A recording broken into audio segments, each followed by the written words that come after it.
Hello hello hello hello and welcome to light of law. मेरे सारे BEd और BTC के साथ। ये सबसे पहली बात, अभी अभी जजमेंट जो आया है उसमें जो इंटरप्रिटेशन हो रहा है कि बीएड को बाहर कर दिया गया बिहार से सुप्रीम कोर्ट के फैसले के आधार पे, ये गलत बात है। ऐसा कुछ भी जजमेंट नहीं आया है।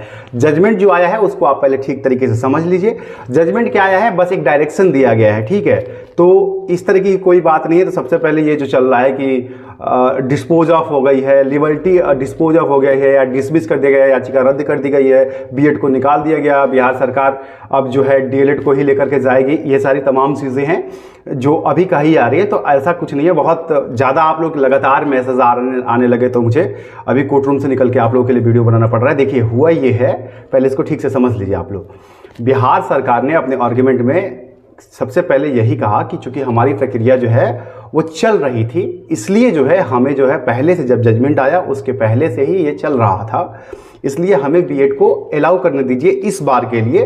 नेक्स्ट टाइम के लिए आप उसे अलाउ मत कीजिएगा। ये मांग थी बिहार की तरफ से, जो मैंने आपको पहले ही बताया था कि बिहार सरकार जो है यही बात कहेगी कि एनसीटी की गाइडलाइन प्रचलन में थी जिस वक्त हमने जो है इस प्रोसेस को चालू किया था, और जैसे ही हमने चालू किया उसके बाद आपका फैसला आया तो हमने जो है बीएड को लेकर के एग्ज़ाम कंडक्ट करा लिया है। और इस स्थिति में हमें इस बात के लिए बीएड के लिए लिबर्टी चाहिए, ठीक है। इस पे डीएलएड के साथियों की तरफ से ये कहा गया कि चूंकि मामला ये है सर कि इसमें सुप्रीम कोर्ट का जजमेंट ऑलरेडी आ चुका है ऑनरेबल जस्टिस धुलिया और अनुरुद्ध बोस की तरफ से, और उसके बाद से 11 अगस्त को जो जजमेंट आया है, इसको लेकर के अब हम जो है इसको बीएड को सीधा सीधा बाहर कर देना चाहिए, क्योंकि अब इसमें कुछ भी बात करने के लिए नहीं रहा है। इस पर ऑनरेबल बेंच ने ये कहा है कि एक काम कीजिए, अब इस केस को आप वही लेकर के जाइए जहां पर मतलब आपने जिस बेंच ने इसको, एप्रोप्रिएट बेंच जिसने इस केस को सुना था, यानी कि ऑनरेबल पहला जो जजमेंट आया था 11 अगस्त का, ऑनरेबल जस्टिस धुलिया और ऑनरेबल जस्टिस अनुरुद्ध बोस, तो आप उनके कोर्ट में लेकर के जाइए। या तो इस केस को आप वहाँ लेकर के जाइए और वहाँ सुनवाई करवाइए, या फिर आप इसको विड्रॉल कर लीजिए, डिस्पोज कर लीजिए, विड्रॉल कर लीजिए। विड्रॉल का मतलब होता है कि हम इसको वापस लेकर के, और जो हमको दूसरे तरीके से करना होगा, या मतलब हम जो है इसको उस बेंच में लेकर के जाएंगे। तो आप क्या करना चाहते हैं बताइए। इस पे बिहार सरकार ने ये कहा कि फिलहाल के लिए फौरी तौर पर हम इसको विड्रॉल कर रहे हैं, मतलब हम अपनी याचिका को वापस ले रहे हैं, हम इस पे बाद में डिसाइड करेंगे। तो ऑनरेबल कोर्ट ने इसे रद्द नहीं किया, डिसमिस नहीं किया। इन्होंने कहा ठीक है, फिर इस मामले का निपटारा कर दिया गया, ये समझा जाता है। देखिए, डिस्पोज और डिसमिस का फर्क समझिए। डिसमिस का मतलब होता है रद्द करना, मतलब हो गया केस खत्म आपका, आपके केस में कोई दम नहीं है, कोई लॉजिक नहीं है, इसके ऊपर कोई सुनवाई नहीं होगी, ये केस खत्म, ठीक है। और डिस्पोज का मतलब होता है कि इसका निपटारा कर दिया गया, ये केस जो है सुन लिया गया, इसमें फैसला दे दिया गया, इसमें इसको निपटा दिया गया, इस केस को खत्म कर दिया गया, ना कि इसको डिसमिस किया गया, रद्द किया गया। तो ऐसा नहीं हुआ है।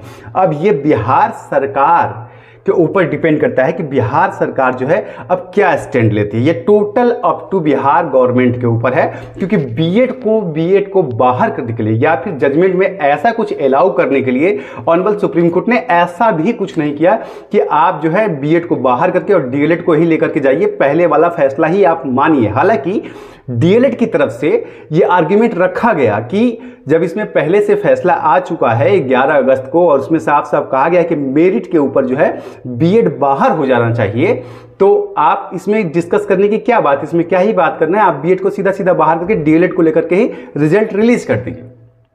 ये बात डीएलएड की तरफ से कही जरूर गई कोर्ट के अंदर, जो आप लोग सुन रहे हैं, लेकिन ऑनरेबल कोर्ट ने उसको एक्सेप्ट नहीं किया, उसे एक्सेप्ट नहीं किया। कोर्ट ने कहा कि नहीं, ये जो है ये उस बेंच को भेज दिया जाए जिस बेंच ने इस केस को सुना है, वो ही इस पे निर्णय करे कि उसके जजमेंट के बाद ये प्रॉब्लम्स जो आ रही हैं, जो तमाम जगहों पे जो ये प्रॉब्लम आ रही है कि जजमेंट तो आ गया, अब ये रेट्रोस्पेक्टिव लागू होगा या नहीं होगा। देखिए, सुप्रीम कोर्ट का एक मोरल कंडक्ट होता है कि जब किसी बड़े केस में जब जजमेंट आया होता है सुप्रीम कोर्ट का, और वो जज जो हैं ऑलरेडी कार्य कर रहे हैं, रिटायर्ड नहीं हुए हैं, तो वो केस जिसमें उनका जजमेंट रहता है उनके पास रेफर कर दिया जाता है। ये सुप्रीम कोर्ट का कंडक्ट है, ठीक है, जिसके तहत जिस गाइडलाइन को फॉलो करते हुए ऑनरेबल कोर्ट ने कहा, ऑनरेबल जस्टिस बोपन्ना और एमएम सुरेश का जो जजमेंट है, उन्होंने कहा कि आप वहां लेकर के चले जाइए।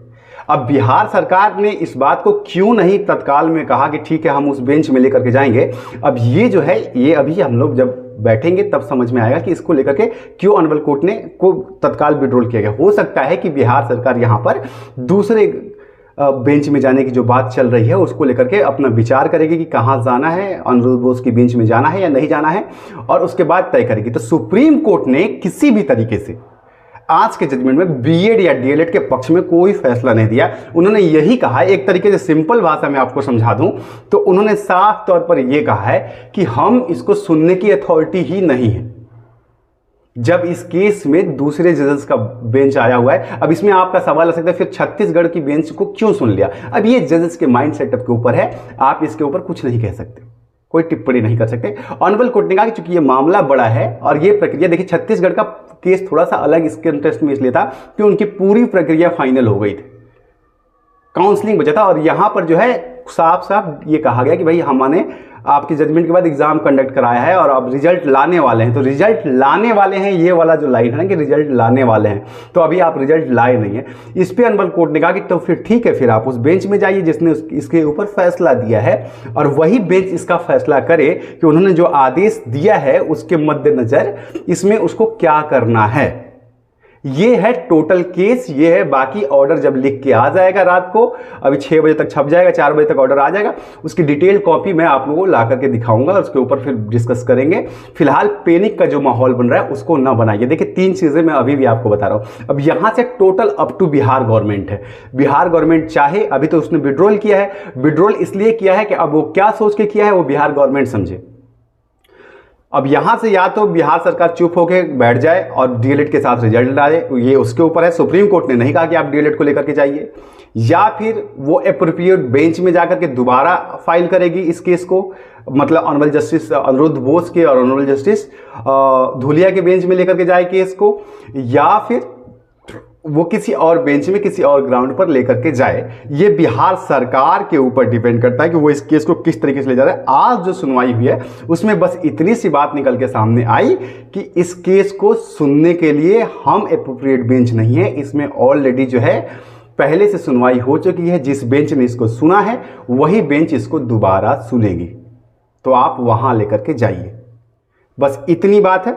अब इसमें जो है कि डिस्पोज या डिसमिस का खेल जो मैंने आपको बताया, ये मिस परसेप्शन है, और इतनी जल्दी हौसला भी मत हारिए। और दूसरी बात मैं ये भी कहूंगा कि ये सिर्फ एक भर्ती है, इसके लेकर के इतना दुष्प्रचार करने की जरूरत नहीं है। हो सकता है बीएड बार हो जाए, हो सकता है बीएड शामिल हो जाए, लेकिन ऐसे सुप्रीम कोर्ट के जजमेंट को गलत तरीके से इंटरप्रेट करना भी ना कानूनन अपराध है। सुप्रीम कोर्ट ने रद्द नहीं किया, डिसमिस नहीं किया, या बीएड को बाहर करने का फैसला नहीं दिया। 4 लाइन का जजमेंट ही है, 4 वर्ड में सीधा सुप्रीम कोर्ट ने बस इतना ही कहा कि आप इसको विड्रॉल कर लीजिए या फिर कंप्लेंट अथॉरिटी में लेकर के चले जाइए, उस बेंच में लेकर के चले जाइए जहां पर इसकी मामले की सुनवाई जो हुई है पहले से हो रखी है, वहां पर आप लेकर के चले जाइए। वही इस बेंच को सुन ले, इस फैसले को सुन के, और वही अपने फैसले में डिसाइड करेगा कि बीएड को लेकर के उसके कहां जाना है। बस इतना ही हुआ है। बाकी अब बिहार सरकार इसके ऊपर क्या एक्शन लेती है, वो आज तो विड्रॉल कर रही है अपना केस, अब वो दूसरे बेंच में जाएगी या नहीं जाएगी ये बिहार सरकार के ऊपर है। वो डीएलएड को चाहे तो शामिल कर सकते हैं, और ये मैं पहले से बता रहा हूं कि देखिए सरकार के पास ही अथॉरिटी है फाइनली अल्टीमेट। अब सरकार इसमें जो चाहे वो कर सकती है, वो उसके ऊपर है। तो ये है पूरा जजमेंट। बाकी डिटेल के लिए इंतजार कीजिए, शाम तक आऊँगा और शाम को आपको आकर के पूरी डिटेल दूंगा, या कल सुबह तक आके बताऊंगा। मिलता हूँ, प्रणाम।